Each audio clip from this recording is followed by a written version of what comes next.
Good evening and welcome to the Toon review, the match review of Brighton 3, Newcastle United 1. Alex will be with us soon. He's just running 5-10 minutes late, but he will be with us very, very soon. Now, before we start, as usual, please do hit the like button if you do enjoy the stream tonight. Very important we keep those going. And I think at the start of the show, we were around about 43 subscribers away from hitting 23,000. So if we can get anywhere near that tonight, it'll be fantastic. Something to celebrate over a very poor weekend, apart from Manchester United getting thumped again. Please do hit the likes. Please do subscribe if you are new to the channel. And super chats are available, of course. Just hit the $ at the bottom of the live comments. That will take you through that way. And, of course, you get your comment read straight out. And if you want to become a member of this fabulous channel, hit the join button just underneath us. And you will be in the members' draws and perks for the current season. Right. What I will say before we dive into this, guys, is this is a match review, okay? A match review based on last night's performance. We are rating the performance from last night. I'm not going to have anyone coming out and saying, oh, you're hating on him, you want Howe out. Bull rot, all right? Me and Billy do not want, and I presume Alex as well, do not want Eddie Howe out. That is ludicrous. And if you think that, you've got your marbles wrong, I think. Eddie's been magnificent for us and deserves this opportunity to put things right. We've lost 3 in a row. It's not the end of the world. We've got plenty of time to turn this around this season. It's not dire straits or anything like that. But this channel has always been known for calling a spade, and that's exactly what we'll do on this review tonight. I'm not going to sit here, neither is Billy, neither is Alex, or whoever says anything. We're not going to bullshit anybody. We're going to call it as we saw it. And it wasn't great. It just wasn't great. And a lot needs to happen in between now and the Brentford home game. They need to get their heads out of their arses and get into gear, because whatever's going on, we are just looking extremely slow, tired, lethargic. I don't know. Billy, I mean, have you had time to sort of reflect? Yes, I think Eddie Howe's been hampered by his board, I'm afraid, and the people above him, if I'm perfectly honest. I think our transfer window has left us bereft of areas and bits where we shouldn't be. Yeah. We spent a lot of money on a right back when we already had 3/4 in the club, because we had Kraft and we've also got Manquillo, and we let Ashby go on loan. Mm-hmm. We didn't need a future right back. We needed a centre half as cover. We didn't get one. Yeah. You know, I think spend all that money on a player that we didn't need has left us bereft in other areas. And I think Eddie Howe's, you know, he's paying the price for that now. It's not his fault as such, because he's not in charge of transfers. But the fact we went into yesterday's game with Matt Targett, we didn't need to, but Dan Burn at centre half is what's cost us the game in many ways. Well, Stato is with us now. We haven't heard your thoughts on the game, Alex, but we will come on. We're just going to go through a couple of comments. B. Taylor says, we are definitely missing Willock. He's out for another 6 weeks. Massive, massive blow, that. Huge blow. It's an Achilles problem now, not his hamstring. So he had a setback with his hamstring, and now he's got an Achilles injury. Just not happening. Danielle's in the chat as well. Glazers in. Absolutely. We love the Glazers. John Bruce says we're certainly missing something. Davey, good evening from Costa del Sunnyside. A lot of people saying we're missing Willock. Geordie Boy says, good evening, feeling flat today. I wonder why. Roy says, hello from Singapore. I should really be sleeping, but hey ho, nice of you to join us. Hello, Baz down under. Hope you're well. Barry the B, evening, gents. Jimmy Jones, our resident hammer. Good evening. Arturo, you're talking crap already in the chat, so I'm not even gonna go there, to be honest. Paul Tully says, evening, everyone. Hope your heads and hearts aren't too bad today. Geordie Boy says, I can't wait to hear Alex's opinion on the match. Well, let's hear it. I mean, Alex, I really don't know what you're going to say, because I haven't spoke to you since the match, so you've been very quiet. Yeah, it was just one of those things. There were 3 or 4 things all went wrong on the same day, as well as a bit of fight missing and pressing and energy. So burn and target we knew was an issue. We knew there's space to be exploited. a little bit disappointed with Burns' display at centre half as well. I think he only won 1 ground duel, gave away 4 fouls. He just wasn't up to the task against a team like Brighton anyway. I know Dan Burn is fine against certain teams, but not when you've got to play City, Liverpool and Brighton on 3 on the trot. Target struggled. I mean, there's an argument to be made. It's his first proper start back, but I'm not buying that. I just don't think he's at the right level. The midfield... there's a lot of chatter about Longstaff playing in the 6 and dropping Bruno. Absolutely disagree. Longstaff does not have the technical ability to play in the 6. No. He would be like a poor man's Rice times 10. He's a good player. He's a good footballer, but he's not got the ability to receive the ball from the centre halves, to pass under pressure, to scan. He's just not got that. He would be the equivalent to what Hayden was doing for us. He's a defensive midfielder. There's a big difference between having a 6 that's a lone pivot with all these attributes and having a defensive. They're different things. They are different things. Longstaff is a good player and he's a reasonably good defensive midfielder, but he's not that pivot 6 who's going to pass under pressure, and he can't do what Bruno does.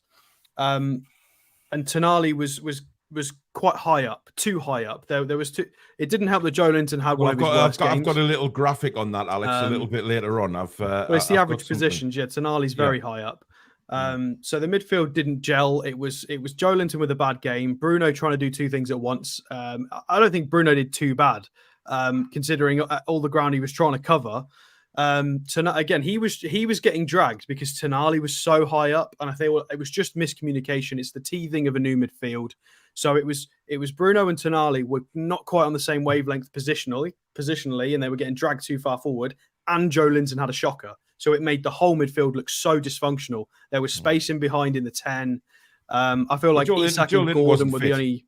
Joe Linton wasn't fit. Joe Linton wasn't fit. And obvious. And again, I don't think we miss Willock, but again, it would be nice if we had him, because we could say, look, Joe Linton, it's not working at the moment. You're going to sit out 3 matches. We're going to give Willock a go in the left-sided 8 role. Willock, it's athletic, and we would have an alternative. We don't have that at the moment, unfortunately. And Willock is, although we like Anderson, Willock is very proven. I think Gordon and Isak were fine. They weren't quite on the same page with a couple of attacks, but they look really good. No qualms about them at all. And then Miggy just wasn't really good enough, but we know he's not going to be good enough against a team like Brighton. Although I thought he was quite good against Estepinian for half an hour. Estepinian looked quite poor. Estepinian played himself into the game. He was dreadful the first. He did. He was quite poor early on, really and then he played himself in. And then obviously, who've I missed? I mean, Nick Pope was just. Well, we'll come on. We'll come on to them, Alex. Don't worry. We've got a few super chats to go through. Paul Tully, $4.99. Thank you very much, Paul. All faith in Eddie. 1, Tonali and Bruno will work. They've shown a lot so far. 2, the issue is the holding midfielder. Should try Longstaff with Sandro and Bruno. Alex has just poo-pooed that. Alexander, thank you for your 500. What's RSD, Billy? Don't know. I don't know that one. Serbians, isn't it? It's the Serbian one. Is it? Yeah. Well, 500 of whatever it is. Thank you, Alexander. About Bruno, last year it was impossible to get the ball from him without a foul. He shielded it so well with his body, then distributing it. Now I don't see that at all from him. Why? And that's mainly to Alex. Well, that's not true in the context of the game. He wasn't perfect, but he had 91% passing accuracy. He drew 4 fouls. He was fine. The problem was him leaving his position a little bit too much because of Tonali getting dragged higher up. It's just the space, There was one of the goals that Brighton got. It was a heavy touch from someone, and then somebody pressed. I can't remember who it was. Somebody somebody from midfield stepped up from Billy Gilmore. I think played a heavy touch. Somebody stepped up from our midfield. Billy Gilmore got round it, and there's just too much space. And this is why Evan Ferguson had a field day, because there was just too much space in the midfield. It just didn't work. And however, it is important to note there's a lot of people saying that this midfield can't work and doesn't work. Absolute nonsense. It's not working at the moment. These are elite level players. Eddie Howe fully understands that midfield's not working. They will go away and try and fix it. Everybody's aware it's not working at the moment. We all know that. They know that. They will try and address it. It doesn't mean it can't work. Yeah. Zayf Infinity, thank you for your 79 pence super sticker. Ian Spoons, thank you very much for your 199. He says major issue first half was Big Joe. He's not fit. 12-man Toon, thank you for your 499.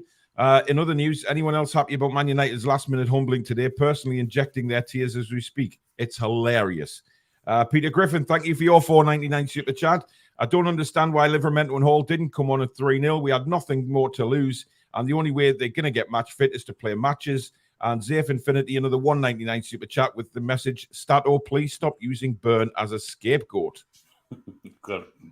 What? I critiqued like 7 players there. Get ready for Mike's comments later. Like, Burn wasn't good enough in that match. And we've said this time and time again. I like Miggy, I like Dan Burn, but I think they are good enough players to play against certain levels of opposition. I don't think they're good enough to play against Champions League level teams and sort of the top 6 in this league. As has been demonstrated the last 3 matches. It's just not worked. I mean, I've seen a lot thrown at Eddie today, including the sort of Southgate reference, you know, that he's playing just his favourite players and he hasn't got the balls to drop the likes of Bruno, etc. Something clearly needs to change, Billy, because, you know, we spoke about this during the watch-along yesterday, and it's getting a little bit frustrating that he's just all the time changing man for man instead of trying maybe mixing it up with formations and stuff, just to give that opposition manager something to think about. Yeah, he's not going to do that, though. He's never going to do that. He's trained for this system for 18 months now, so there's no way he's going to change it just for an injury or two. My issue is with him picking Matt Target when he just bought a £30 million left back. That's my issue with him. Yeah. And his substitutions afterwards. That's my issue with him. I don't get why we didn't see Lewis Hall yesterday. In fact, you know, when you talk about getting match fit, we spoke about it earlier last week. Getting match fit, you need to be on that pitch in a match environment. And there was no reason at all that he couldn't have brought Lewis Hall on for the last half an hour last night, or even start him for 60 minutes. The kid's 18. You know, there's no way that Lewis Hall should not have been involved at all yesterday. Again, you have to question, you know, certainly to the point where we spent so much money. I mean, Alex, before you came on there, Billy was talking about massive money spent on Livramento when it should have really probably been spent on a centre back. Yeah, I mean, I understand the Livramento and Hall deals. I get, because there were opportunities that these are players that became available. I don't think it was our plan to go for them immediately. I think they became available and we went, right, we're going to have to address this at some point. We're not happy at left back. Trippier's old. We're going to need to sort fullbacks out. And I think they pulled the trigger on the purchase because the options presented themselves. I think the more interesting one, and the one that should be highlighted, is Harvey Barnes. I think Harvey Barnes is a good player and I think he'll be fine. However, we've essentially sold a left winger to bring in a left winger when, as we've said, I think it was a gamble. I do think it was a gamble. You know, I mentioned this at the end of last year and during the transfer window. We got lucky last year that Botman, Fabian Schär and Trippier, those 3 played 37 matches? Yeah, keep talking, by the way. I'm just going to change my internet over. You know, so we've essentially gambled and said, right, we're going to go into this next season and we're going to hope that we can expect that sort of consistency of sort of availability from those 3, which I know is not true because we've even heard this in the documentary. You know, we heard this in episode 4 of the documentary specifically. I think it's Darren Eales who mentions it and Dan Ashworth. They talk about how you can't expect the same players to give. We've got aging players in the squad. You can't expect that much workload. They physically know this. We've heard them say it on film. So they've said it on film, and then we've got Fabian Schär and... Well, we just don't have that much in the way of centre-halves, especially for the type of fronts we're trying to compete on. You know, they sat there in the documentary and they went, I know what Eddie's going to say. Eddie's going to say he wants to fight on 4 fronts. He's going to want to win every competition. He's going to try his hardest. Well, I just feel like the Harvey Barnes transfer could have waited, maybe. I'm the same with the Livramento one. I mean, we had Trippier, Kraft, Manquillo, Ashby, 4 right-backs. Why do we need a 5th? Yeah, I mean, I like the signings. I like all the signings. I was happy with Livramento at the time. I was thinking we were going to get a centre-half as well, but a centre-half... Yeah, I thought we were going to get a centre-half. Way more important than a right-back. Way more important than a right-back. I just feel like we've gambled. I feel like this could have worked. It could have worked, and it's so far not working. They've gambled on it paying off and us not getting injuries in those sorts of areas, and it is going wrong a little bit. Obviously, we're only 4 games in. Ever since we've had Eddie Howe, we've always gone on nice win streaks where we've gone 3, 4, 5 wins on the bounce. We get the points back. We get a bit of consistency and a bit of form. I'm sure we're going to do that. We're going into some easier fixtures now that are not as high a tier as them. However, it still is a little bit frustrating. Yeah, but Alex, you say that about going into the matches there, easier matches. Where we want to be, if we're going to be classed as a big team in the Premier League, we have to compete against these clubs. We simply have to. And last night, it was powder puff. We the first 5 minutes, we could have been 2-0 up, granted. Isak had 2 great opportunities and failed to put them away. So again, we're talking about missed opportunities, and it could have been a very, very different game. But the fact is, we are looking so slow. The defenders are getting the ball. It's just little passes across the defense. There's nobody running. I mean, even for throw-ins, there's nobody moving. There's a few bits there. I feel like Trippier is the only one with any urgency, apart from him trying to play it out in the box, which I'm sure we'll get to. I thought Trippier was absolutely fine, apart from that one thing. The other 3, Shah was the most lethargic I've ever seen him in a black and white shirt. I feel like he needs shouting at for that performance. The dangly leg block, it wasn't good enough. He's a better player than that. He's got more fight, heart, passion. He's the guy who puts his head on the end of everything. And I've never seen him look so lethargic. It was embarrassing for Fabian, and I'm sure he'll be angry with himself. Burn and Target, I feel like they look like that because they are just quite slow anyway, in comparison to sort of like the Brighton players and some of our players. And then you'd got Tonali's poor clearance as well. He'll be told, look, mate, you're in the Premier League. You put your foot through that. You either collect it and you play it out, or you hoof it. You don't. There was far too much diddling about with the ball. It's not just that pathetic clearance. It was a pathetic reaction to it by not even jogging out towards trying to. The ball so down. It was a combination of 3 or 4 things going wrong tactically, and there were 3 or 4 players who were also just so lethargic. And Joe Linton, Fabian Schär, there were a few that were just very performances. You mentioned tactically there, Alex. Why doesn't Eddie change it? Why, this is what, if he wants to be an elite manager like a Pep or Jurgen Klopp, etc., why is he not changing tactics during the game? Why is he not moving formations around, making the opposition think, right? Well, I mean, Eddie's accepted that's not. He did do that. Oh, come on, 55 Alex. minutes. Well, he went in at half time and he went, yeah, but you've got to give him right. All right, let's lay out the timeline. So he's gone in at half time. It's not worked. He said, right, the 11 that's out there now, I'm going to give you a chance. You need to do these things better. But he shouldn't have. No, well, that's not your call. That's. Well, I'm just saying what he's call, done. But it was everybody's opinion at half time yesterday. Right, so he's put his faith in the 11 and said, right, you guys are the starters. When we come back out in the second half, I want to see this happen. It didn't happen. He gave him 10 minutes. He made a couple of subs, and he gave the subs instructions. And he tried on several occasions to shift things around, and it just didn't work at all. But it's like for like, Alex. It's just player for player. That's what I'm talking about in the positions. He can't keep doing that because, people were mentioning in the chat yesterday, and I think we touched on during commentary that, when you're an opposition manager watching Newcastle, he's bringing just players on like for like. He's not trying to change it. He wasn't doing it like for like. He brought Wilson on as no. It absolutely wasn't nonsense. He brought Wilson on as a 9. He pushed Isak out wide, and he put Gordon on the right, which we've all been asking for. But he didn't change formation though. It's not going to make any difference. You're on about like for like subs. That's specifically the point I'm addressing here. We've all asked for that front 3. He went, it's not working. I'm going to try that front 3. He did try that. Right. But he tried it, and it did work. And then he pulls Isak off. Yeah, I don't think he should have pulled Isak off. It didn't make any sense. And we said that yesterday. Isak went on the left, immediately won 2 or 3 corners and was linking up with Anderson really well. And then he takes him off. But again, there's a big issue here. There's a big issue with that front 3, right? Isak, Wilson, Gordon, right? That as a front 3, they are our 3 strikers in the entire squad. If that's our front 3, we're playing our 3 strikers in the starting 11. That's a little bit dangerous. Like it sounds like a good front 3, but then we've also got no rotation. Like it's tricky. That's true. But that's on the recruitment. Maybe they should have recruited better. Absolutely. I just don't understand why. we suddenly get a little bit into the game when Isak goes on the left, but then we put Gordon on the right and we don't give him the bloody ball again. He hardly touched the ball when he went on the right. To be fair, the same with Miggy. Miggy went past his defender, got the right foot crossing near the near own goal, and never was given the ball after that. But this is the same when Maxi was at the club. But the ball always goes to the wrong winger. It always went to the wrong side, constantly. But we could see in the first half that Joe Linton was struggling. He wasn't fit. He should have been off at half time. Absolutely plain as day. And he didn't. He gave him another 10 minutes.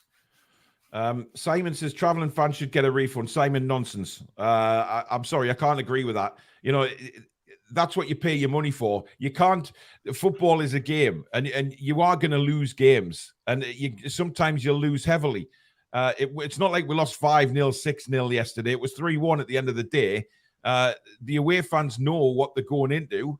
You know, we've seen it plenty with Newcastle United, but any away fans, you know, you lose the game. While you're on about away fans as well, I thought they were absolutely magnificent. They were, and as much as we've obviously had players spitting their dummy out on social media, and there's been a lot of chaos in recent weeks.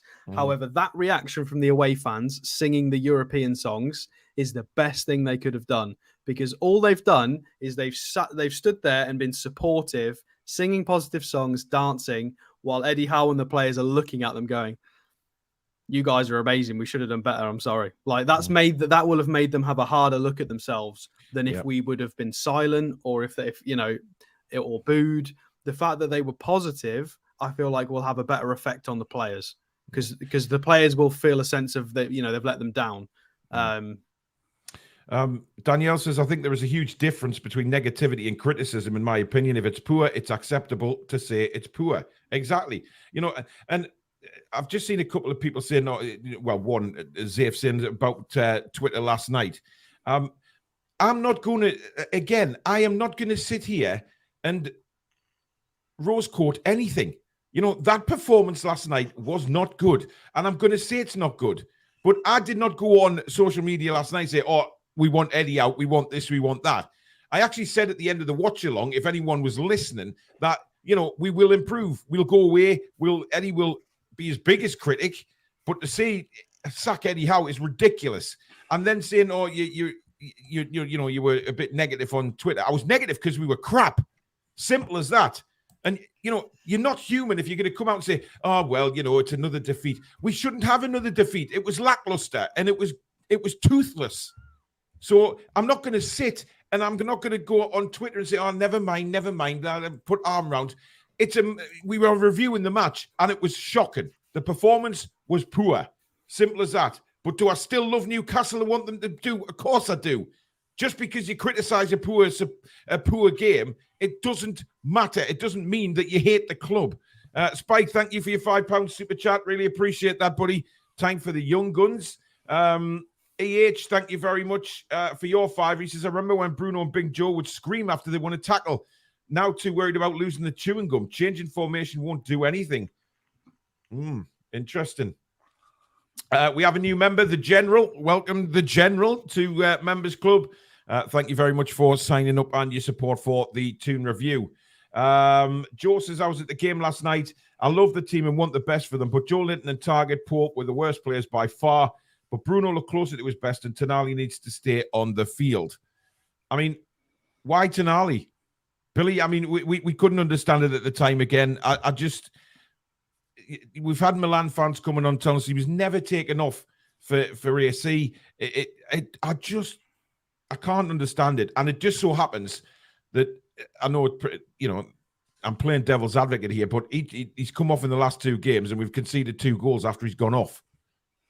I think he felt he needed legs in the midfield. I just wish he hadn't took off Tonali to do it. I'd have just brought Longstaff on if he wanted his legs for Joe Linton. That would have been my choice. Alex? Yeah, I'd agree with that. I think the issue is Willock being injured. I feel like that would be an obvious thing to change it up, and it's a shame because we've not got anybody who can. I guess Anderson to a point, but again, Willock has played what? He's made over 100 Premier League appearances. He's very well versed in how we play, and it is a bit different. As nice as Anderson is, in terms of his physical output, and it is good preseason. there are still some positional lapses and things like that. Although Willock can do it from time to time. Willock's just a lot more proven and a safe choice, and it's a shame we can't use him at the moment. I feel like Joe needs to be out on the left wing really, which he's not going to get a game at with Gordon in the team. I just think Joe Linton needs 2 or 3 weeks out of the team. Throw some balls and leave him out. Simple as that. But in his defence, I think he's injured, but. He is injured. He's clearly injured. With Anderson. Yeah, he didn't look good. He didn't look fit at all from the word go last night. He really didn't. Liam makes a good point here, Billy. Do you think last year's success has given some fans a bit of a heightened level of expectation? I really don't sign up to the panic station tweets just yet. Yeah, I think that's probably spot on. Yeah, I would agree with that. And I think fans say we've got an easy win of games now. There's no such thing as an easy game in the Premier League. These games have now got lots of pressure on them because we've lost the way we've look how Sheffield United ran Man City all the way, right? 2-1 at Sheffield. So there is no easy games. Absolutely not. Especially Brentford with the are not going to be rotation easy. we've got. Well, you look at Matt Targett and Byrne with the way they performed. What's to stop? Like a Palace. Elise, Eze, França, they're going to, cause problems. You've got quality in mid-table sides now. Even in the sides battling relegation, you've got some reasonably good quality players or high level players. A lot of these players that are sort of signing for Forest and Palace, they've played Champions League football. They play for their national teams. The Premier League is tough. It's getting tougher. It really is. Yeah. Ronald, thank you very much, Ronald Turnbull, for your £10 super chat. Paul, good job you were not an away fan. Good job you was not an away fan. I don't understand that. Well, one thing is worth to point out as well. There's people saying that Eddie Howe's not the right manager to take us to that next level. You don't know that. Nobody knows that. Yeah, we've got to give him time. He's earned our respect. Yeah. There were people a few years ago. Do you remember when Pep kept doing his tinkering in the quarterfinals and semi-finals of the Champions League and he couldn't win it? Everyone was like, Pep's done. He can't win it. He's not good enough anymore. He's not that manager to get them the trophy. Pep needs to go. Oh, come on. It's just nonsense. And it's the same with Arteta, isn't it? Same with Arteta at Arsenal. People saying Arteta wasn't good enough. It was a process. He's learning. He makes mistakes. He's trying to improve as a manager. Eddie Howe is not an idiot. He's a very intelligent man. And I think one thing as fans that really needs to stop, because it's getting a bit ridiculous now, is keep saying, look where we come from, right? Because it's starting to bug a lot of people. And I think, nobody is going to forget the dark times at Newcastle United. Nobody will forget that. But what we have to realize is we're not there now. We are where we are. And it's a lot different position than what we were. So it's pointless talking about where we were. We are here now and we're playing with the big boys. So we have to compete with the big boys. And it was very, very disappointing last night because we didn't compete. Brighton ran us ragged. And it was poor in everything. The defense just did not look as if they were communicating with each other half the time. We had a goalkeeper who seemed to have flippers on his feet. I just do not understand what's going on with Nick Pope's kicking. And also, the shot that came in from... what's his name, Gilmore, when he fumbled that, he went out then to block Ferguson as if to tackle him with his feet. Now, if you look at goalkeepers in the past, like Schmeichel, etc., stand big, make Ferguson work to try and get the ball round you, but for some reason he's diving in with his feet. I don't understand. Do you know what Nick Pope's big problem is? He can't catch the ball. He doesn't catch the simplest of crosses. He punches everything. That ball should have been straight into his midriff, and that'd have been the end of it. He's not used to catching the ball. What is wrong with some people? This is the most ridiculous comment I've ever seen. Well, I've seen some more. We've come from a top four finish last season. We need to match that or better that. No, we don't. That's not how it works. We've gone from 38 Premier League games. We've now got to play Champions League opposition. There is always a drop-off. It's always harder the following season because A, teams have worked you out, and B, you're also gambling that your recruitment is working and you get the right recruitment in, and other teams don't stand still either, and you've got more matches. It's nonsense. The expectation of a minimum of top four is ridiculous. It should be, I feel like if we get any form of European football again this season, I think we've done well. because of course there's going to be a drop off, which is why I said at the start of the season, I'd love to see us try and match our points total. But the thing is, they spoke about the drop off as well in the documentary in the 4th episode. They spoke about the drop off. Documentary, like but it's not just the drop off. It's the fact that other teams around us get better. They improve as well. Yeah. That's why football is so interesting, because you've got Liverpool improving. They thumped Villa today.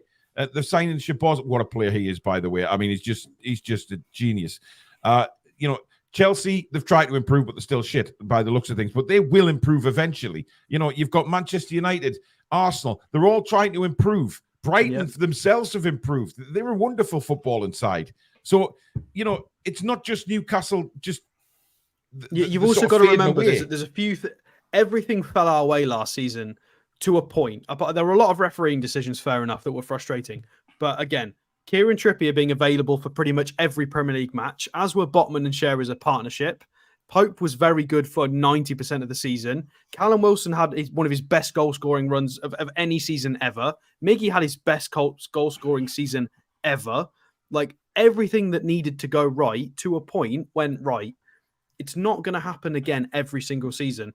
There's going to be a Miggy drop-off, and there's going to be a Pope drop-off, and the back line's going to get injured a little bit. So when you factor in like all of that, and we've just been unlucky with the midfield also, it happens. It happens. You suddenly expecting us to go bang top 4 or better straight away. It never works. Are we expecting Miggy to also go on another 13-goal season, and Wilson to get 18 goals guaranteed again, and for this to go? And it doesn't work like that. Football does not work like that. But on the flip side of that, something isn't right at the minute, and I've seen ridiculous claims that it's because of this bonus money they wrote from Mike Ashley that they're not, that's hampering them, and they're not bothered. They're not putting in the 100% commitment until that gets sorted and things like that. Rubbish. NFFC 1865 Forest fan said Forest were excellent yesterday, and we didn't have any new signings in the team. Yeah, Well, it did, because the bloke that scored's a new signing. Well, he is, but look, I see what he's saying, though. They've got a lot of new signs still to come in. So even the likes of Forest are building as well. Super chat from Len Simmons, $4.99. Thank you, Len. The number of times the ball went the wrong side of the uprights, our forwards just aren't on target. And Ian Fleming, thank you for your £5 super chat. I knew it was a bad performance when Paul got the vape out. Hell yes. Absolutely. It infuriated me to the point where, what is wrong, Billy? Where do you think, the intensity, that's what worries me more than I think that the defeats themselves, is because, we're very early on in the season. We've been renowned for that intensive press and things like that. It's just very flat. There's no, it looks like they're all over the place. Yeah, there doesn't seem to be that press without long staff in the team, does it? That's what it seems to me. Let me just say this, though.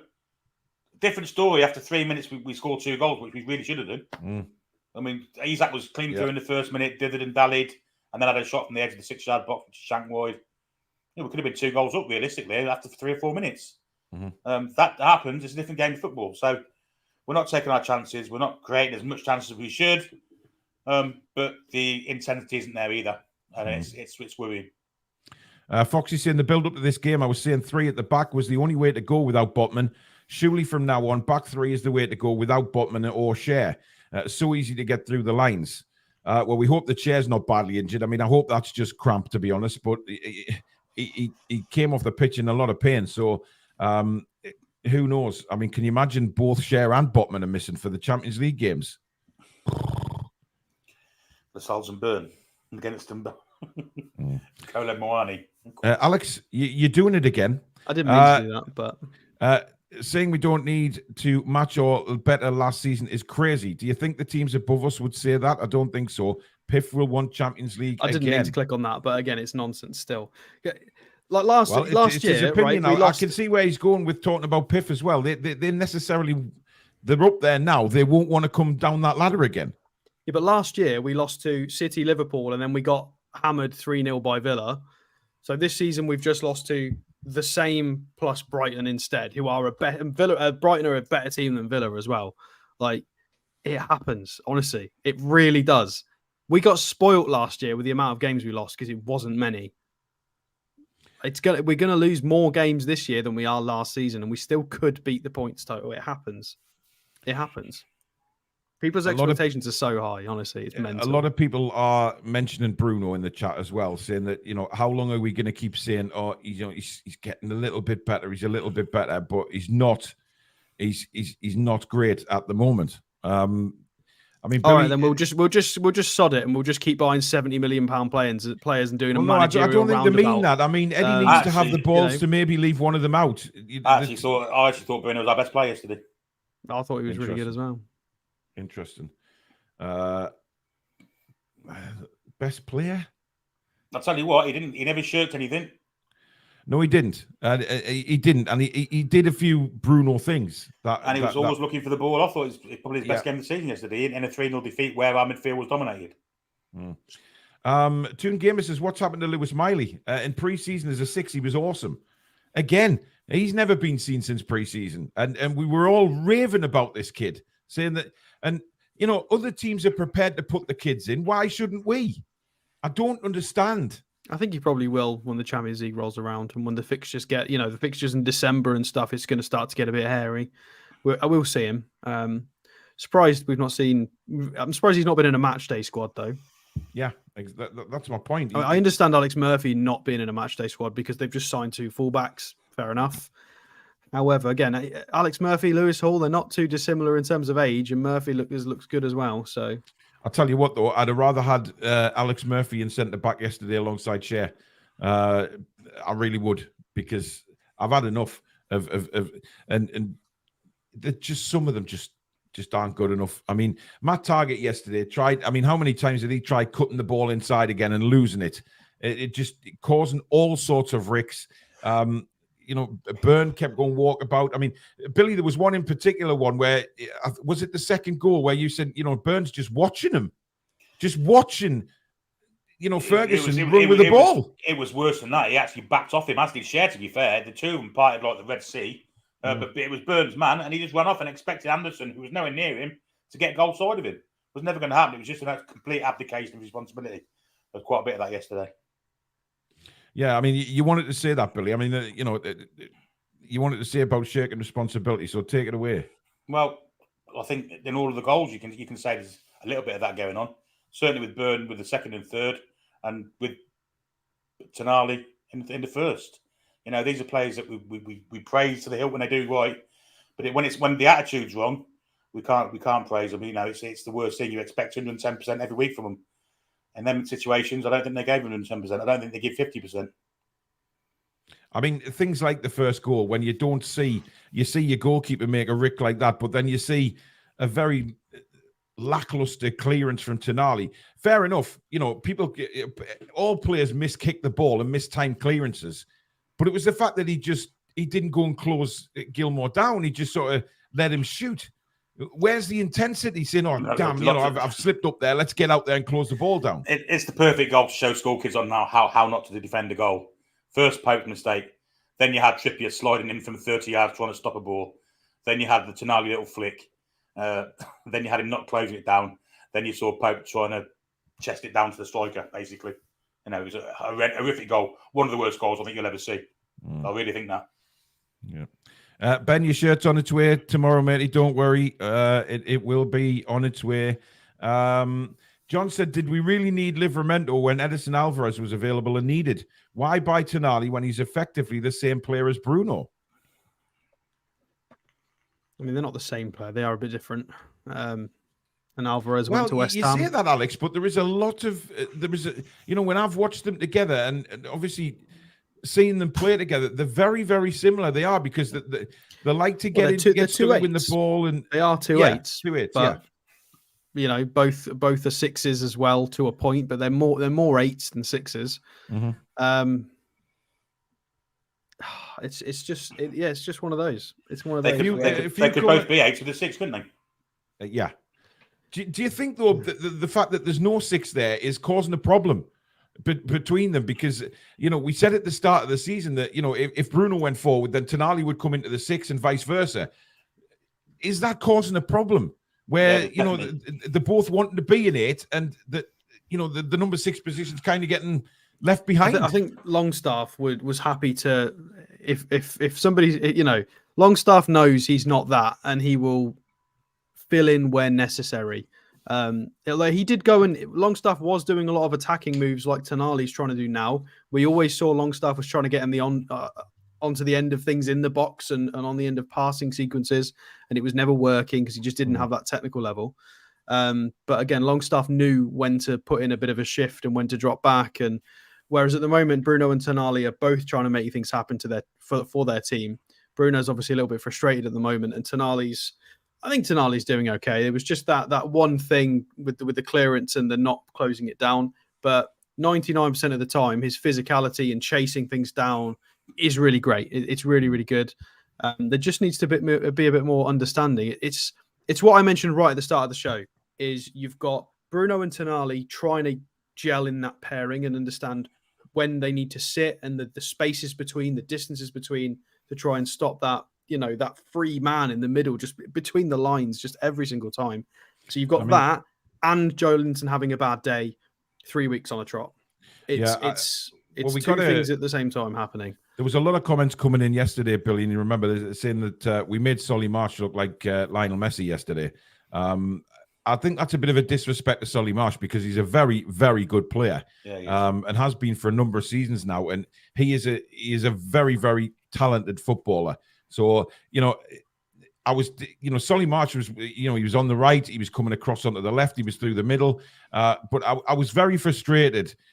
Certainly first half, Billy, was how much Billy Gilmore was running the midfield. Well, this is it. The communication is not right, is it? Let's be honest. It's about the communication as far as I can see. Both players that want to fluctuate between 6 and 8 are both going forward. Something isn't right in the communication. That's as simple as that for me. Solly March did look fantastic against Matt Target. I'd labour the point that I probably look good against Matt Target. Probably, yeah. Simon Wright, thank you for your $4.99 super chat. He says, what does Alex think Howe needs to do to stop them being lackluster? Yeah, that's the big issue. The whole Tonali, Bruno spacing thing and tactics, we'll get there. We will get there. But the whole lackluster thing, that's a problem. We can't have people jogging around, not closing down, half-assed blocks. It's not good enough. The technical level of player, fine. When Hall's up to scratch, he'll play instead of Target. These are easily solvable solutions. Tonali and Bruno will start to understand each other better. But in terms of the effort from Cher and some of the clearances, I got really, I've been one of Cher's biggest fans, and everybody knows that. But I was really pissed with him yesterday. He looked like his attitude was all wrong. When he was on the ball, he was just walking. I hate that when he's just walking for a length of time. Casual. Billy, you were screaming during the commentary saying, look at the runs such and such is making. And he's just piddling on and then knocks it to Dan Bird. And then there's just nothing. It's dead. Like at Liverpool, I was happy to give Cher the benefit of the doubt because we could see him trying to make those long passes. We could see him trying to make things happen. And I'm always willing to give him the benefit of the doubt when it's not worked because he's always trying it. But Brighton, the first time I've seen him not try. Not as much. It wasn't at his usual standard in terms of the lazy way he just stuck his leg out for Ferguson's goal. He was lucky he wasn't sent off. Let's be honest. That was a terrible effort to get the ball off Lamptey. It was. We said that. Very fortunate. Lamptey did him a favour because Lamptey could have easily gone down there, and it was a definite second yellow. He ended up getting booked for diving, didn't he? As well, something ridiculous in the same move. Crazy. And in regards to the how's changing things as well, Sky commentary pointed that out as well, because I got you both on to compare them. Sky commentary pointed out that Eddie Howe was trying to move things around and make decisions to put out fires, and I thought that was perfectly put. I thought that he was trying to make, because there was so much going on at the same time, he was trying to make decisions to not concede and trying to make decisions to improve us in possession and then try and get us scoring. He was putting out so many fires at the same time because I just so many players just weren't up to scratch. I just think sometimes we need to concentrate on us, and how we play, because when we play fast-flowing football, we sometimes we're untouchable, and we've seen that many times last season where we just play with the intensity of flowing football. That is correct in certain scenarios. I don't think so against Brighton. We needed to sort out those gaps because that's how they got the goals. Absolutely, but when we sit back, Alex, and we're slow, that's when we're vulnerable. When we just have this slow passing across the back. And we just become so vulnerable because some of those players are not good enough to play out like that. Well, yeah, but that's just the technical level we've currently got available. You know, we've got Burn and Target. As soon as Hall's up to scratch, I'm sure they'll put him in. As soon as Botman's back, Botman will start. We know that. But you know, it was between the lines that was the problem. You can't blame Howe for the technical level of certain players left in the squad, albeit we I can't blame him for not playing Lewis Hall. I'm sorry, but I will. I'll put that on Eddie Howe. That's a There's tricky no one. way he's going to get match fitness without playing games. And I don't understand. But again, we don't know what's gone on behind closed doors. We don't know if Hall's come in and he's nowhere near up to our standard. So Eddie should say that. If he's not quite at the standard Eddie needs. Like, I'm just playing devil's advocate here. Yeah, I know you are. I want Hall to start. I really wanted Hall to start that game. We all predicted it was going to be Target. We knew it was going to be Target. I really wanted Hall to start. Most of us did. Mm-hmm. But if he didn't start, give him half an hour at the end. You know, give him a last half an hour. But let's try and think about why. Why would he not start Hall? What are the reasons? He's just bought him because he likes him. He's a good left back. He's left-footed. He's fit. He's energetic. He's athletic. He's played for a decent team in Chelsea. What would be the reasons for him not using him straight away? Have we been looking too much to the future instead of to the now with the people that we brought in? I think Hall is now. I think Hall will I think he is as well, but I'm just... Why do we think he's not played? Why is it? Is it because he's not fit enough to play our system? Is it that he's not familiar enough with our system? Is it that, or maybe Eddie Howe just likes Matt Target a lot? That can't be true because we bought Hall. We got him in. Like, there's got to be a reason. You've got to think about maybe he feels he owes him a little bit of loyalty because he's been there for 18 months and maybe it's that. Yeah, there has been accusations thrown at Eddie Howe that he's been too loyal to certain players. You know, you can't say that about Matt Target. You can't say that about Matt Target. Well, you know, he was injured last season. He was doing okay before that. He did put a centre half in his place for most of last season, all of last season. Yeah, which worries me. He put a centre half at left back last season instead of playing Matt Target, and then he's brought Lewis Hall in, and Matt Target plays. I don't quite get it. I mean, look, Lewis Hall's played plenty of games in the Premier League. And I know Eddie's going on about match fitness, but the only way he is going to get up to speed on match fitness.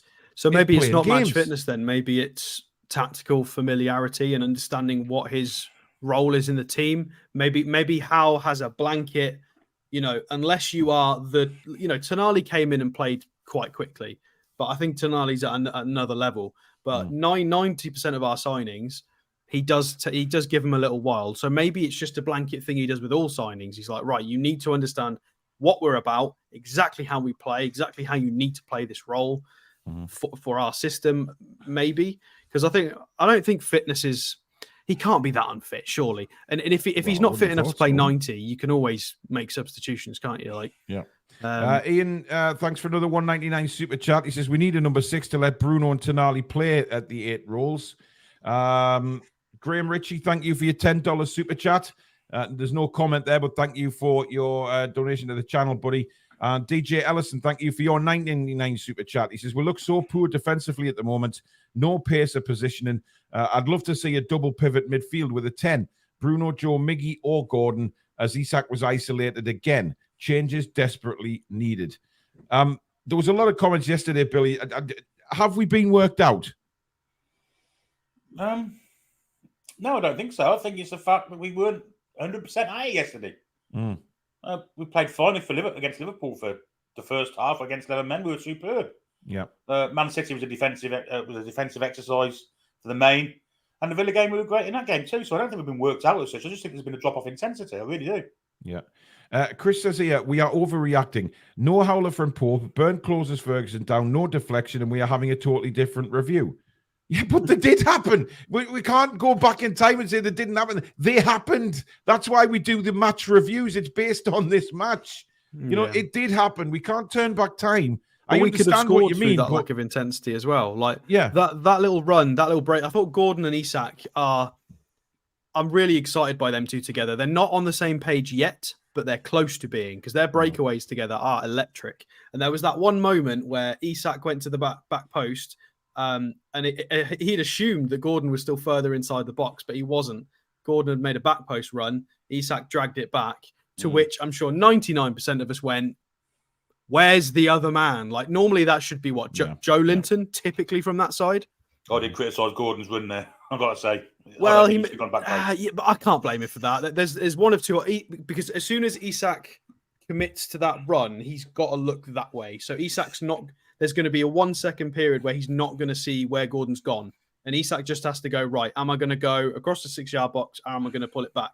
And he's got to go with a 50-50. I can't blame Isak for that because he's just got to make a guess. I'm not blaming Isak. I blame Gordon for the run. I don't see why you would stand behind 3 defenders when you could. Yeah, but you've got to remember there were the last 2 games. There was a bunch of times where we pulled it back and there was no one there, but they were in. So it was like it's the opposite way around. But my problem, where is the midfielder? There was no. We should have had someone scrambling to get on the end of something there, and we could have had a goal. You've got to give yourself a chance. I'm sorry, but we keep banging on about this, but we need to try something. Yeah, there you go. Jason's point there. Willock gets that pullback. Completely agree. Willock would be there, 100%. Yeah, and he'd score. I'll hit the bar. Well, yeah. I forget what I was going to say now. I don't know. We'll move on. We're going to do player ratings in a minute, so that's going to be very, very interesting. I mean, look, it's a bit flat at the minute, and rightly so. And look, players will be praised when they play well, right? There's no doubt about that. We will always praise players for playing well. And when we do the match reviews, people have to understand that it's based on this match. And if players haven't played well for a few games, then we're not going to sit here and say, oh, he played all right, he did okay. That okay is not good enough anymore. Like I said before, we are now playing at that big level with the big boys, where the intensity has gone up tenfold to what we used to play. If we are wanting to compete with these teams, we have to be at it 1,000% every game. Otherwise, these other teams will punish us. And, the likes of Fabian Schär, who I love as a footballer, and I think he's done fabulous for us, was lazy yesterday to the point where I thought, does he actually want to be on that football pitch? Because that's the sort of body language that he gave. And some of the players just... There was once Bruno got the ball in the second... I think in the first half, actually, was Billy, because we mentioned it in commentary. Bruno got the ball, and he's looking up to see who's making a run. Not one person was making a run. And you could see Bruno screaming at them, putting his hands up, saying, where the hell he is at? And he can't do it all on his own. It's just physically impossible. But before we do the play ratings, I just want to show you these 2 graphics, guys, because I found them quite interesting. This was the average positions yesterday of when we had the ball. So that's a passing network, yeah. Yeah. Now you look. I think it was Kev who brought the. I think he retweeted this, but making the point that Tonali and Bruno are completely different. I mean, this isn't too dissimilar to their average positions as well. If you look at the average position graphic, Tonali's actually slightly further up than that, and Bruno is even further back. They're even further away from each other. And Gordon is a lot more central on the average positions as well. But the passing network, you can see Isak's not getting enough service. Between them yesterday, I think Isak made 17 passes, Miggy the same. Not really seeing enough of the ball. And yeah, they're too far away. Bruno and Tonali. To where Miggy is. I mean, Miggy's one of our front 3. Well, we saw that when the press side, though. We weren't pressing. Well, when we saw Miggy not pressing because he was on the halfway line, because Estepinian had pushed up the pitch. It was clever. I mean, I think Estepinian was to get at yesterday, and I think he had a rotten first half. And he did come into the game, to be fair to him.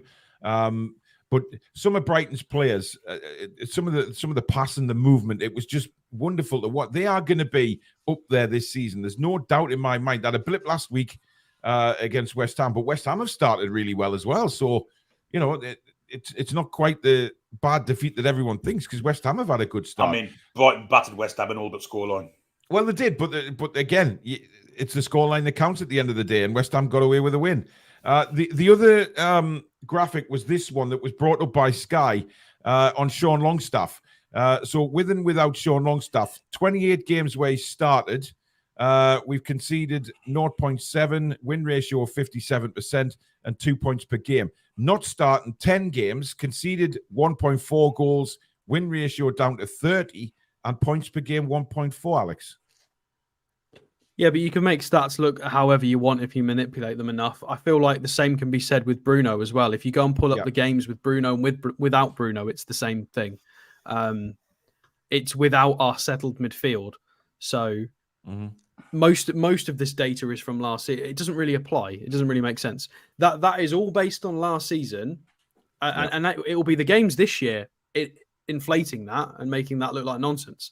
Because we've just bought a new player in. We've played some of the hardest teams in the league, so that is going to massively skew that. However, last year it was whenever we were missing one of the regular midfielders, we would struggle. Yeah, that's true. But I feel like that is really pushing a narrative there that's not particularly true. It's not as bad as that. I thought Sean was very, very good when he came on yesterday, and he hit an absolute worldie of a ball for Callum's goal. It was a lot better, yeah. He seemed to be a lot more at the races yesterday. So, you know what? Maybe I mean, we'll see what he does when he...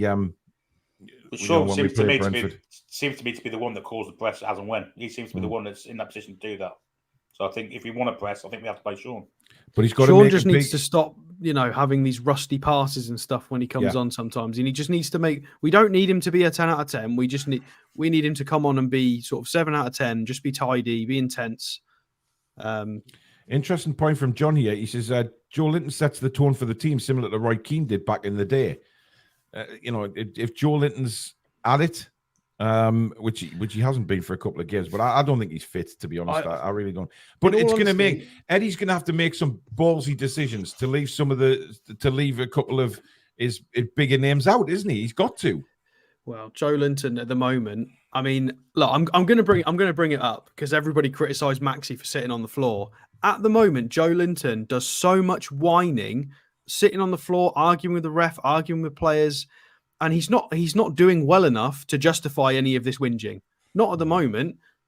His success rate yesterday in duels was shocking. It wasn't anywhere near his usual standard. Let's actually bring it up, shall we?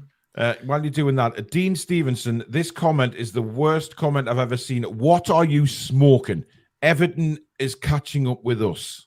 Well, they are a point close to us today than what they were yesterday than what they were Friday. Well, yes, so yes, but So J7, 4 out of 8 ground duels, so half of his ground duels, and 0 out of 2 aerial duels with 2 fouls that he gave away. He only made 2 tackles. So this is the destroyer. This is the guy who was absolutely battering midfields. We needed him to go and hoover up that ball. It's Brighton. We understand it's not going to be perfect. We get that. We know Brighton are an elite technical level teams. Pep is borrowing a lot of tactical stuff from De Zerbi specifically because they're very good. Yeah. However, you're not winning the ball enough and playing well enough to be stropping as much as that. And he knows it. He knows it. He needs to be all right. Devil's advocate in his favour. I don't think he's fully fit. I think he's a little bit injured. So benefit of the doubt, fair enough. But Joe Linton at the moment doesn't look right either. Colorado Magpies says, I loved Longstaff's attitude yesterday, defending his teammates and going after, I think it was Lallana, wasn't it? He was on there. It was Lallana, but I went back and Dahoud definitely was the foul. Well, I think Dahoud was lucky he didn't get a second yellow, to be honest. He was already on a yellow by then. Knock him out, in all honesty. He was very, very angry. Yeah. We should try starting Barnes and Gordon, says Dave. I know Barnes hasn't exactly, the last couple of games coming on, he's done absolutely nothing. I mean, he didn't get a lot of time yesterday, to be fair to him, to change why that was going on. Dylan says, why is everyone praising Longstaff? He was terrible. As soon as he came on, we conceded 2, and one of them came from him losing the ball. Which one was from him losing the ball? I'm not sure. But he also had an assist for our goal, so... One was the long shot strike that was purely just because we stepped out of the press and we were out of shape, and they just found and let Ferguson have the freedom of the Amex. Nobody closed him down. Yeah. I don't think that was Longstaff's fault. It might have been. I can't remember the other one. Is it time that we drop Miggy? Surprisingly, I don't think he's the problem at the moment. I know he's not. The output's not there. However, that he tried one little right-footed cutback and it nearly went in by accident. That was funny. But I don't think Miggy was in it. I don't think Miggy's why we lost that game. But after that, we didn't give him the ball. I mean, we didn't, and I think we needed. It's all I'm saying that for is I'm not saying that Miggy was the problem yesterday, because he absolutely wasn't. But what I'm talking about is making a few changes just to try and freshen it up a little bit instead of the same old. Yeah, but I think it needs to be in the areas where the problems were, which is correct. Sort of getting that space covered. Maybe rotate Joe Linton, bring Anderson in, maybe bring Hall in. As much as we get annoyed with Miggy's output of not using his right foot and this kind of stuff, output wasn't the issue yesterday. We had a few chances. We just, I tell you what, I'm going to be positive here. I do feel like somebody's due an absolute drubbing, because everything that Isak touches at the moment is not going in, and he's getting a lot of reasonable chances. He's doing okay. I feel like we're going to have a day again soon, like Villa, where one or two of Isak's shots are going to go in. Gordon will grab one. Miggy will get fortunate and one will bundle in. One of those, how many 25-yarders have we tried? One of them will go in. I do feel like we're due against a different team. We are due 4 or 5 goals going in. I just feel like it can't always be unlucky. We're not always going to be unlucky. And we've got form for it. We have form for it last year. I don't know. I don't know. But I agree, though. I wouldn't mind maybe bringing Murphy in. However, I don't think Miggy was the reason we lost that game. Dom says, so we shouldn't change someone who doesn't give any output when we drop £35 million on a winger. Well, I mean, I did just say, yeah, I would prefer to bring Murphy in. I think Murphy's been I thought Murphy was really good in pre-season as well. I thought he had good display, couple of assists, tried really hard. I think Murphy's a little bit underrated. How about just for once, just scrapping the inverted wingers and playing the wingers in the right side of the field that they've got the foot for? Maybe we get more crosses into the box that way. Again, just a suggestion. I mean, again, it's about possession retention, isn't it? Well, I know, but sometimes you've got to take a risk here and there. It's about retaining possession to then create a slightly higher value opportunity. I mean, Murphy to me seems to be being punished for watching his wife give birth to a child, because he's not been mentioned since, has he? Yeah. Yeah, it's a shame. Right, let's move on to the player ratings, because we were already over an hour tonight, and these should be very interesting. We'll start off with Nick Pope. Billy. 2, absolutely horrific. Yeah, 2 for me as well. Alex?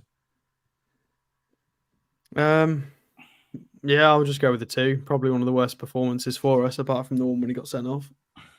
He just looks very... I mean, like Billy said, he doesn't look confident coming for catches. He doesn't look confident, sweeping up, kicking with his feet anymore. It's just a dip in foot. We know Nick Pope's a very, very good keeper.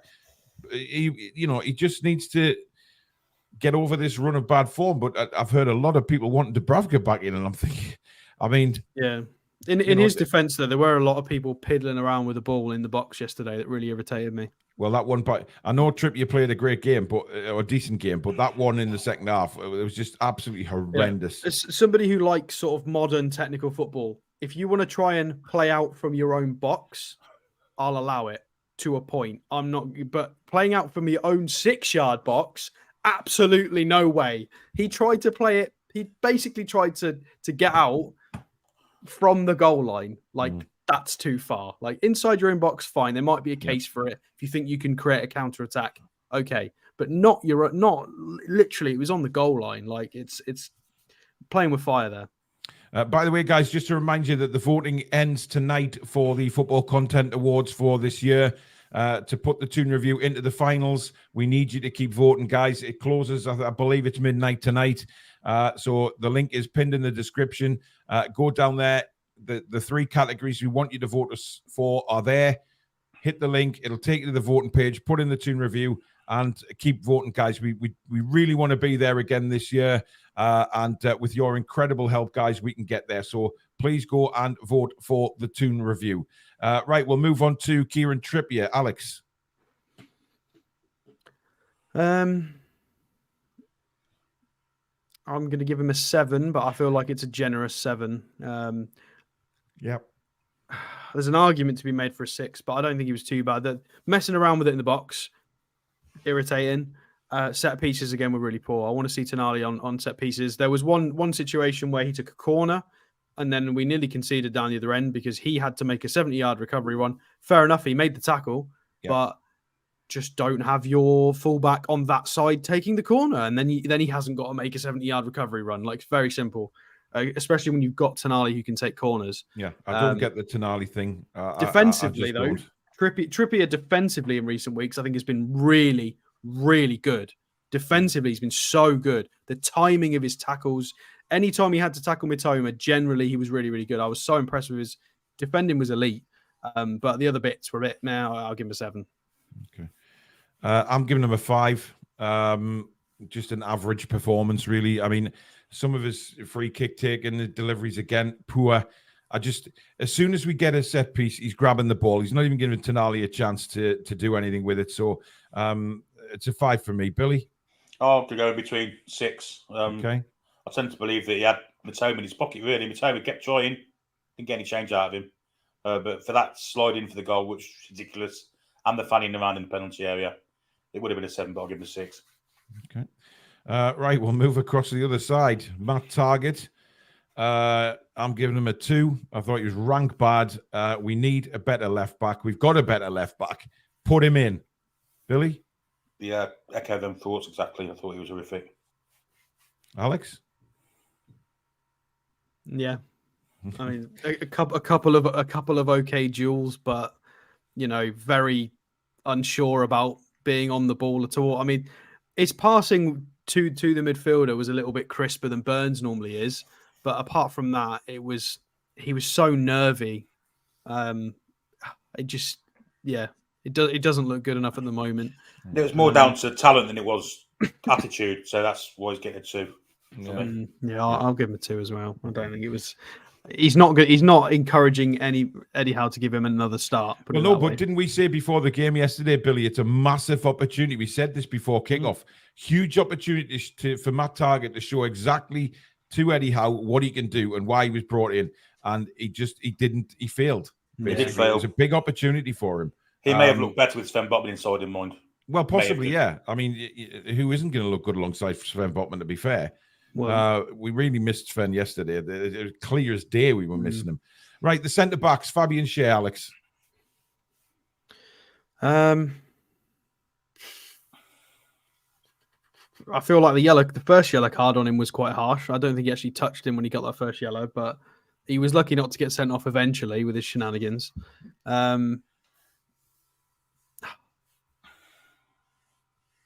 I mean, some defensive output was okay. I think a lot of the issues came from the other side, but that block was meh. I feel like it was probably like a 6-ish performance, but then when you factor in the effort as well, I'm going to bump it down to a 4.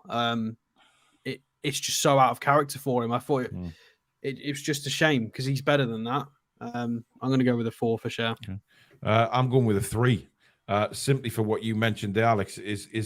His attitude and body language just was not right for me yesterday. The way he got the ball, when he was getting the ball, sometimes when he was even passing it, it was lazy passes. He gave a fruit. I mean, Billy, again, we mentioned it yesterday. Some of the passes that were coming out were hospital balls, and they were making Bruno and Tonali lose the ball because they had no chance to get it. They were poor passes. He was just leaning back and just have that. Yeah, as if saying. just like he didn't want to be involved. So 3 for me, Billy. No, I'm going to give him a 2. I thought his attitude absolutely stunk to high heaven. It was awful. The attitude alone is marked him down. Okay. Let's go across to the other one. Dan Burn. Billy, we'll start with yourself. Well, that said, I think Shea actually played better than Dan Burn, so I'm going to give our Geordie hero a 1 because I thought it was absolutely shocking. Absolutely shocking. I don't want to see him play for Newcastle United again. Yeah, you said that yesterday, and we have had that's a big statement. Yeah, we've had a lot of comments on the watch along, on YouTube for that, saying that. But listen, you're not the only one, Billy, because I have seen a few others agreeing with you. So it's not all about just Billy's opinion. I have seen a few people say that. I'm giving Dan Burn a 1 as well. I thought it was useless yesterday, and again, God pray that Sven Botman is back after the international break. But that's look, it's all about opinions, and you can say silly Billy comment. It's his opinion. Not, quite a lot of people think that, I mean, look, he's still going to play a big part this season, Dan Burn. But for the teams like Brighton, Liverpool, etc., we need better. We need better. So it's a 1 from me. Alex? I'm going to give him a 1, but I'm quite happy with Dan Burn playing more football for us. I think Dan Burn will be fine against sort of the bottom 10 teams in the Premier League and will be great as a rotation option. He's great for the squad. However, the technical level against the top 10 teams and anybody around Europe, he's not at that level. And it was, again, one of the worst performances, and he's had quite a few. I mean, defensively, to be fair to Dan Burn, though, I think what Dan Burn brings as well is he brings a lot to the dressing room. Let's not forget that. Well, that's why I mentioned. By the way, can I quantify that as a centre half? I know he's a centre half, but I think he's better for the left back than he's a centre half. Okay, fair enough. That's fair enough, Billy. I understand why you're saying that, but I think you have to remember the influence he's got in the dressing room as an older player. You what, mate? You'll get to score him. Don't worry. We already have. Well, yeah, but you haven't. Have you already scored him? Yeah, I scored him a 1. No, fair enough. But I will say, let's be honest. And even when he's not playing, he's going to be a good influence in that dressing room. He's one of the most popular players in there, and I think that is very important. This game specifically, he is a 6'7" tank of a man. 1 out of 7 ground duels.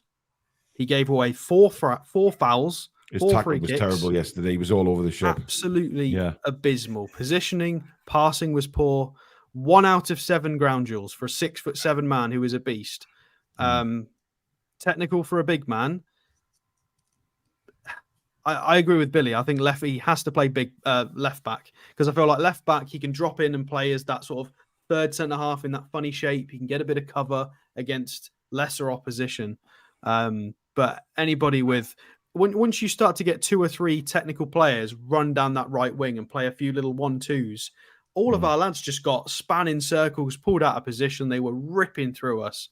And it was Target and Burn just didn't know what was happening. It was, they just really struggled. But a 1 from Burn, it wasn't there. Ian makes a good point to those people that say he's got no balance. He can dance. And you have to have balance to dance. But I think he's a better dancer than he is a centre back. So Boxy's got a good point. He should never be playing as a centre back in a back 4 away at Brighton. I agree. That's feeding him to the Sharks. There, it really is. Yeah. Right. We'll move into midfield and we'll start off with Bruno. Alex. I am going to give Bruno. Oh, this is a tricky one. Because I feel like not a lot of people are going to agree with me here. I'm going to give Bruno. I'm going to give him a 7. I feel like he's close to an 8, but I'm going to give him a 7. Purely because I feel like a lot of it was he was trying to figure out the positioning. He was trying to make it work. But a lot of where he stands depends on where other people are standing. This is the thing about football. Your position is not just your position. Your position is also dependent on where other people are standing and where the ball is and where the opposition are moving to. So Bruno's got to think about a few things at once. And with Tonali so high up and Joelinton being terrible, Bruno had a tough day and I feel like he dealt with it fairly well. Statistically was really, really good. 11 out of 8 ground duels. He won most of what he had to win. He got fouled 4 times. Hang on. 11 out of 8 ground duels. 8 out of 11. Sorry, it's because SofaScore displays. That's how good he is. That's how good he is. It's because SofaScore displays it the other way around. 92% pass accuracy. So 48 out of 52 passes with a key pass. He completed his only dribble.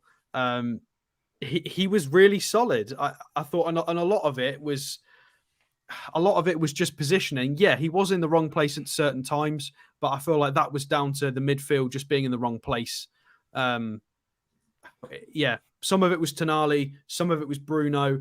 Positionally, that's why Bruno gets a 7 and no higher, because positionally he did a few things wrong, but positionally Tonali did a few things wrong, which Bruno can't help if Tonali's gone the wrong way or the wrong timing.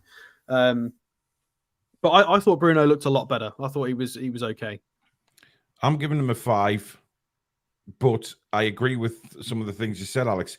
He was one of our better players yesterday, and he gets a 5. That's how bad we were. And not all of that has to do with sort of Bruno not playing very.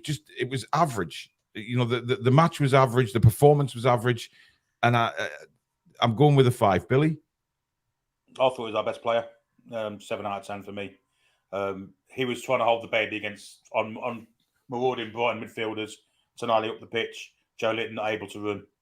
You know, he was kind of trying to hold on to things, and sometimes he failed doing it. But he's trying to do the job of 3 men at times.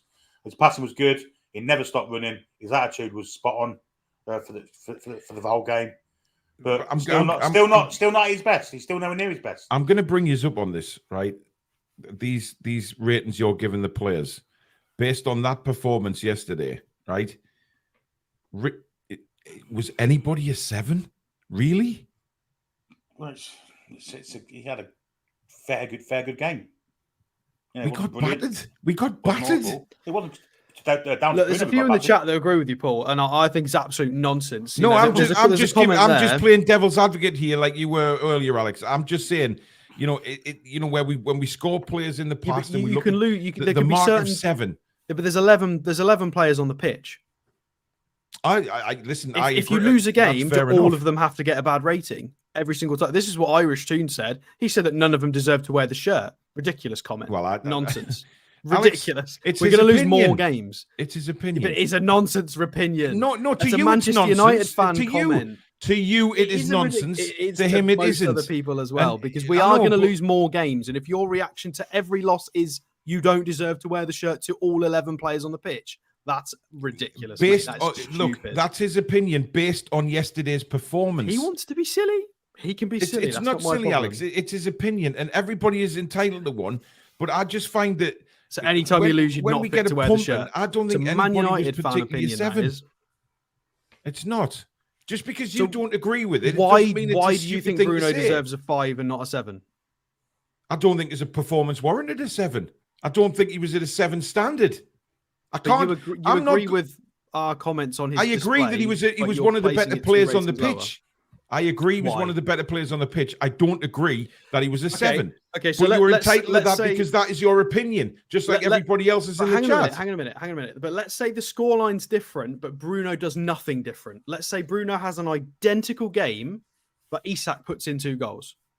Is Bruno still a 5? Is Bruno still a 5? For me, it was, yes. That's my opinion. I don't feel like that's true. I feel like everybody's rating of Bruno would change. Yeah, but Alex, you have to respect other people's opinions. I don't think Bruno was any worse yesterday than he was against Liverpool. We marked him 7 happily. Ian said, I agree with Alex's opinion on lads. That's fine. Everyone's going to have different opinions, and that's what's the beauty of this show. And football, it is very much different. Carl says a Snickers for Alex. There's a few raw meat emojis appearing. Billy, we've already done Bruno, haven't we? So we'll move on. Sandro Tonali.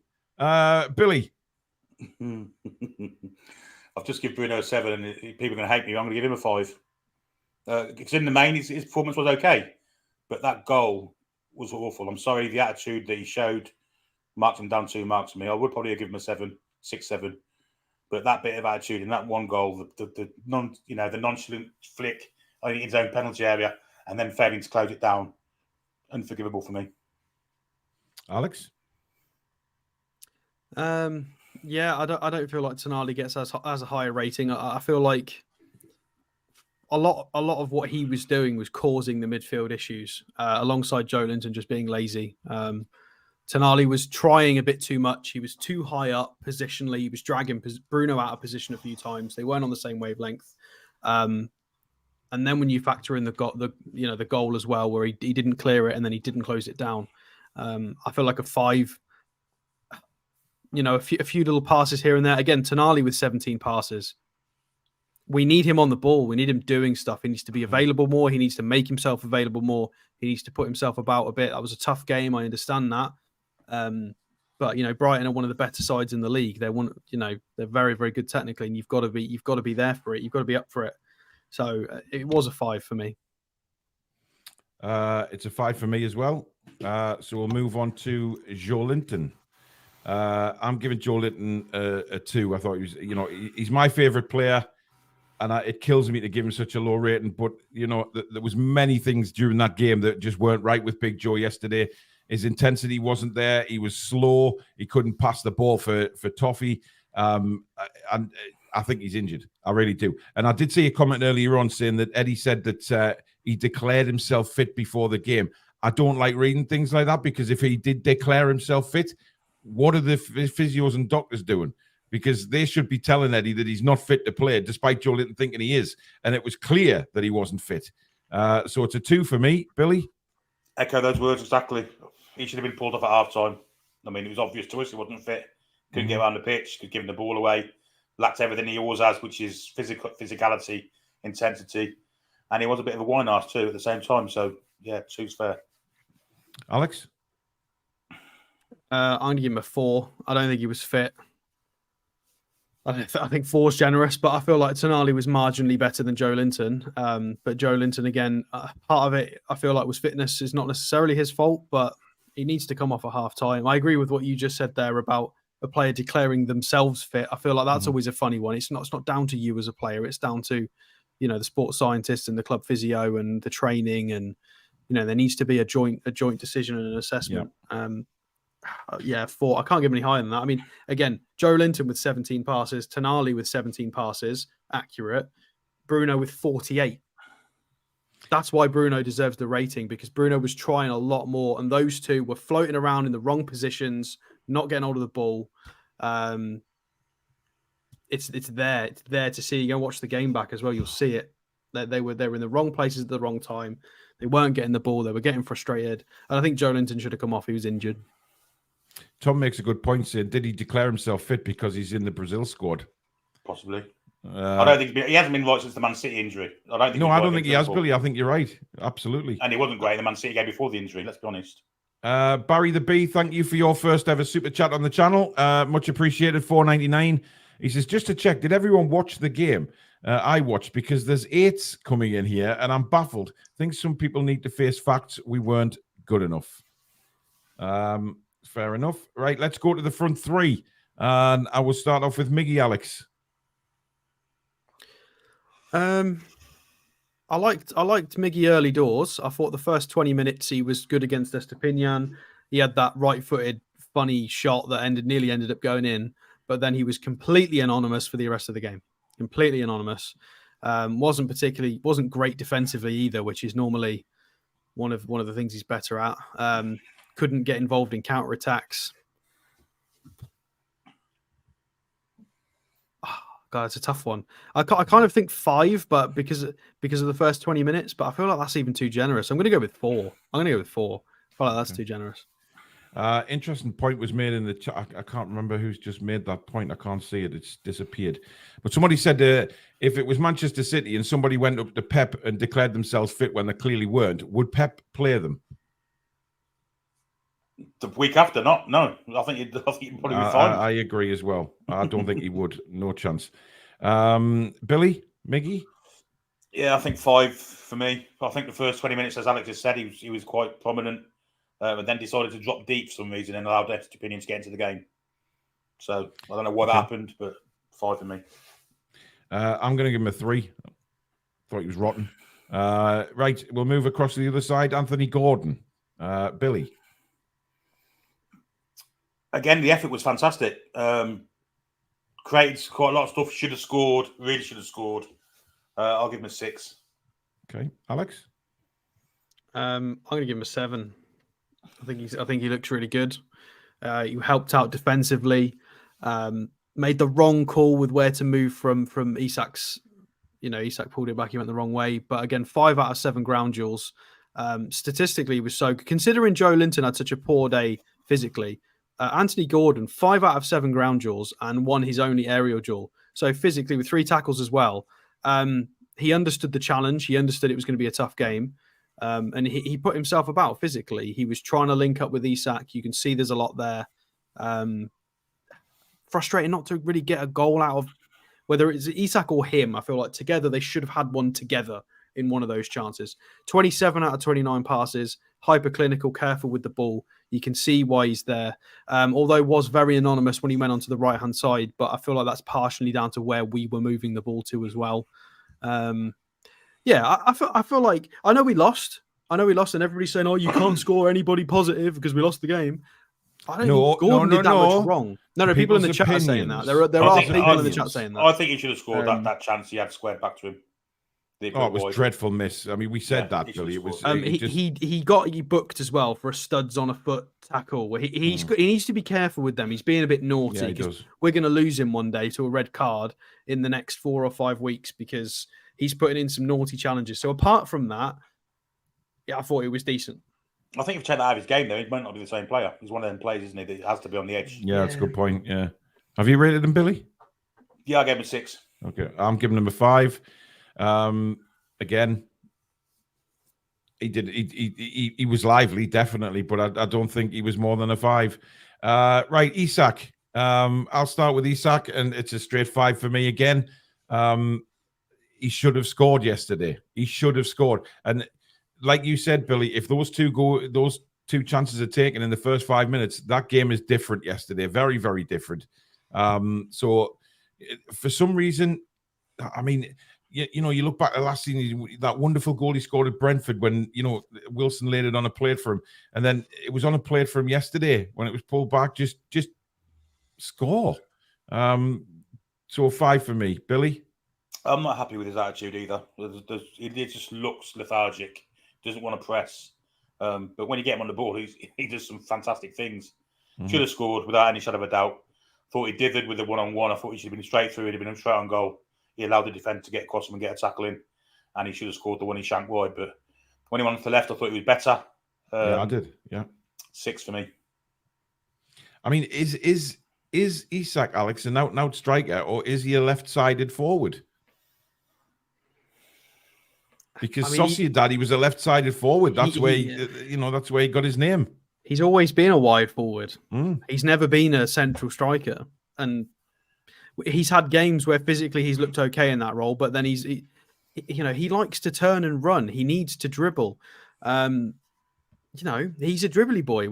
Most of the best parts. We proved that yesterday when he moved to the left, Alex, and we won. I think it was 3 corners straight off the bell because he was causing development problems down the right back. Yeah, there are elements of his game that are like a 9.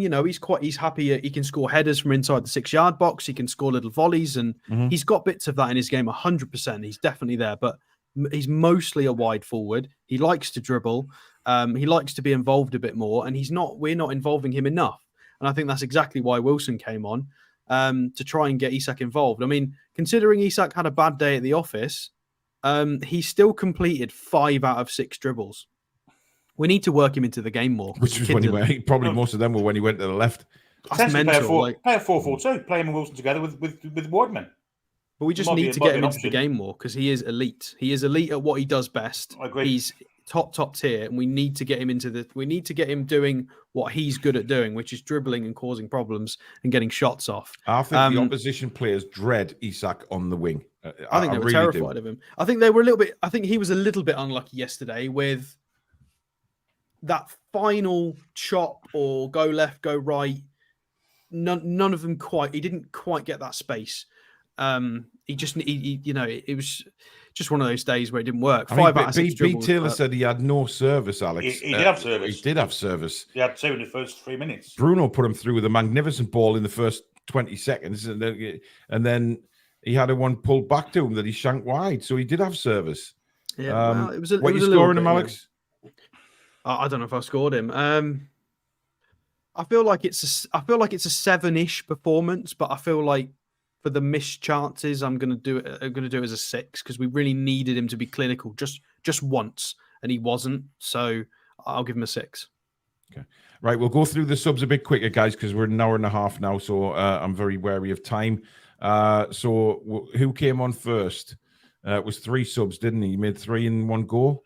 Wilson, Longstaff, and it was Anderson, Longstaff, and Wilson all came on as a 3, 58 minutes in. So we'll quickly go around the table for Elliot Anderson, Billy. 6 for me. Didn't really get involved, did he? No, Alex. I'm gonna give him a 5. Okay. 100% of his passes completed, but I felt he was quite anonymous. I wanted to see more of him. Yeah, I'm giving him a 5 as well. Callum Wilson, Alex? I mean, he deserves a 7 at least. Like, and again, for the people in the chat saying you can't rate anybody reasonably well because we lost that game specifically, which that was one of the comments. Wilson scored a goal and completed all of his passes. He deserves a fair rating. Like Wilson was fine. Wilson gets a 7. I feel like that's harsh. I feel like Wilson was probably a little bit better than a 7. I feel like we're only allowed to give him a 7 because we lost the game so badly. But Wilson was really fine. Absolutely fine. I'm going with a 7 as well. Billy? Yeah, 7 for that great finish, great striker's goal. Okay. There's people rating Wilson a 5. Guys, he scored a goal. How can you rate him a 5? I'm sorry, Alex, I know opinions chill, are opinions. Chill, How can you rate someone a 5 when they score a goal? Chill. Let's move on to Longstaff. I'm going to give Sean a 6. I thought he looked much better. Billy? Yeah, I'll give him a 6. Assist for the goal. You know, he did look a lot better than he did before at previous games. Alex? I'm going to have a brain aneurysm. Alex, when I say quickly move around the table. Who are we doing? Sean. Longstaff. Was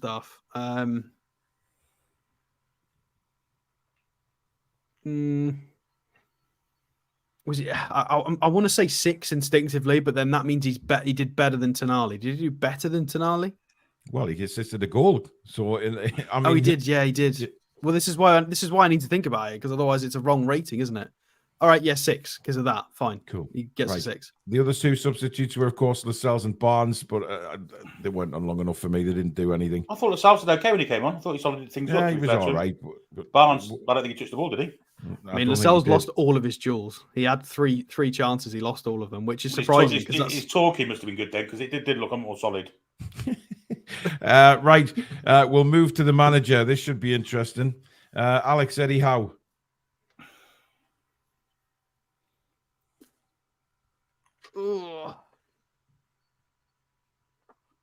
I mean, I think the subs were okay, apart from the Tonali one. I don't like that Tonali one. I thought he tried everything he could substitution wise, but I thought the starting 11 was wrong. And again, for the intensity in certain aspects and tactical things, you've got to go with the manager. You've got to blame the manager. I'm going to go with a 3. I think that was probably, I love Eddie Howe and I think he'll learn from this and he'll improve. However, probably one of his worst days in charge for us. He got a lot wrong, and we got a lot wrong as a team as well. So, Billy, starting selection weren't great. Didn't agree with it. I thought not taking Joe Litton off earlier than what he did. Should have been off at half time. Then taking Tonali off, despite him not having, to me, he was okay, but you don't take your best players off. Then they're fit enough to play 90 minutes. Yeah, lack of plan B, really. I'm going to give him a 2. Okay, I'm giving him a 3. Isn't it strange how we finish off the show with agreeing? I agree with everything you've both said. So isn't that a nice way to finish? Question for the chat. But Alex is going to really. Yeah, I am. I'm going to open another can of worms. A lot of people saying that De Zerbi's just better than Howe, and all of this. Well, yeah, he got the better of him in this fixture. We beat him 4-1. Like very recently, we completely killed them off at home. Very, very recently. So you can't forget that. That wasn't 18 months ago. That was right at the end of the season. So he can do it. I think you can give De Zerbi some credit, but I think there's a bit of revenge in there as well. So that helps the players automatically. Karius rated us on our play ratings. Paul an 8, Billy a 5, and Alex a 2. Anyway, listen, it is all about opinions, as we say, but that is the end of the show. Thank you to everybody, new members and super chats tonight. You guys are legends, and a lot of that money that we raise goes back into the channel to keep bringing you these shows as much as we can. Alex is going to be shaking his head all night. You'll probably go back and watch the show another 12 times. But there's people going, that's last season now. That doesn't count anymore. Well, you do say that a lot, to be fair. You do say that a lot when people disagree with you. You said, that's last season. We're not talking about last season, but you've just done it. No, what? When did I say that? You did, because I said you did. Anyway, thank you very much, everybody, for watching. Mod Squad, you've been superb. Over 1,100 watching tonight, which is absolutely fabulous. Again, your support means so much. Yes, shut up, Alex, and let me finish. He's on. He's going to go and eat a zebra right after this show. In fact, he might even go to stretch a giraffe. But thank you guys. Mod's superb. But you guys out there, legends, absolute legends. Thank you so much for your support. It really does mean the world to us for you to keep coming back. And we have a lot of discussions, heated banter at times. But listen, it's all about opinions, isn't it? And at the end of the day, we're all disappointed we lost. But hopefully after the international break, we come back so much stronger. We reset, we go again. And hopefully we see these players really bust in the guts, and the results will come, and I'm sure they will. For those that think we want Eddie Howe out, bollocks. We love Eddie. We're right behind him, and we know that this man will turn it around, because he will work his arse off to turn it around. And it's not all doom and gloom. It's 4 games gone. Yes, we're disappointed, but we will bounce back. We are Newcastle United. We will move up that table. But thank you very much for watching, guys, and we will see you tomorrow for another live show. Could be a latest news. We are bringing Fan Forum back on Tuesday, but it's going to be a very, very different setup to it. So I might just give Alex the night off for that one. But we will see. But thank you very much for watching, guys. Thank you to Alex and Billy, and enjoy the rest of your Sunday evening, guys. Take care. How are the lasses and lads? Well done, the lasses. Yes, well done, the lasses. 4-0. Brilliant result. How are the lasses? Good night, everybody. Come back and check out the green.